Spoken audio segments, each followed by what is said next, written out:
Hi friends, இன்றைக்கி நம்ம கிச்சனில் ஹோம்மேட் சமோசா ஷீட்ஸ் தான் செய்ய போகிறோம். அதுக்கு நான் இன்றைக்கி 1 கப் அளவுக்கு மைதா மாவு எடுத்திருக்கேன். அதில் 1 table spoon cornflour, 1 teaspoon salt, இதெல்லாத்தையும் நல்லா மிக்ஸ் பண்ணிவிட்டு கொஞ்சம் கொஞ்சமாக தண்ணி சேர்த்து சப்பாத்தி மாவு கன்சிஸ்டன்சிக்கு ரெடி பண்ணிக்கணும். ரெடி பண்ண மாவு 10 நிமிஷம் ஊறட்டும். 10 நிமிஷத்துக்கு அப்புறம் லெமன் சைஸ் மாவு எடுத்துக்கலாம். நான் ஃபஸ்ட் 5 பூரிக்கு மட்டும் மாவு எடுத்துக்கிறேன். கொஞ்சமாக மாவு தூவிட்டு சின்னதாக பூரி சைஸ்க்கு ரோல் பண்ணிக்கணும். இப்போ ரோல் பண்ண ஒரு மாவை எடுத்து அது மேலே நல்ல தாராளமாக ஆயில் அப்ளை பண்ணிக்கணும். மேலே கொஞ்சமாக மைதாவும் டஸ்ட் பண்ணிக்கிறேன். இந்த மாதிரி செய்யும்போது நம்மளுக்கு வெந்ததுக்கப்புறம் ஈஸியாக பிரித்து எடுக்க வரும். மேலே இன்னொரு பூரி வச்சுட்டு திரும்பவும் ஆயில் அப்ளை பண்ணிவிட்டு மாவு டஸ்ட் பண்ணிக்கலாம். இதே மாதிரி மீதி இருக்கிற பூரியும் ரெடி பண்ணிக்கிறேன்.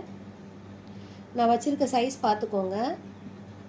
இதை திரும்பவும் ரோல் பண்ண ஆரம்பிக்கலாம்.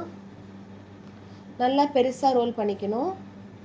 அப்போ தான் ஷீட்ஸ் நல்லா தின்னாக கிடைக்கும். இப்போ பார்த்தாலே தெரியும் நம்ம ஃபஸ்ட்டு எந்த அளவுக்கு ரோல் பண்ணியிருந்தோம், இப்போ எந்த அளவுக்கு ரோல் ஆகி வந்திருக்குன்னு. இப்போ தோசை தவா நல்லா சூடாக இருக்கணும். சூடானதுக்கப்புறம் ஹை ஃப்ளேமில் வச்சு 20 செகண்ட் 2 பக்கமும் வேக வைக்கணும். சைட்ஸை மட்டும் கொஞ்சம் திருப்பி போட்டு வேக வச்சுக்கோங்க. 2 சைடும் 20 செகண்ட் வெந்ததுக்கப்புறம் எடுத்துடலாம். இப்போ லைட்டாக ஆறுனதுக்கப்புறம் ஒரு ஷீட்டையும் கொஞ்சம் பொறுமையாக ரிமூவ் பண்ணி எடுத்துக்கலாம். ஷீட் நல்லா தின்னாக வந்திருக்கு. என்னோடய ஃபிங்கர்ஸ் எல்லாம் நல்லா தெரியுது பாருங்கள்.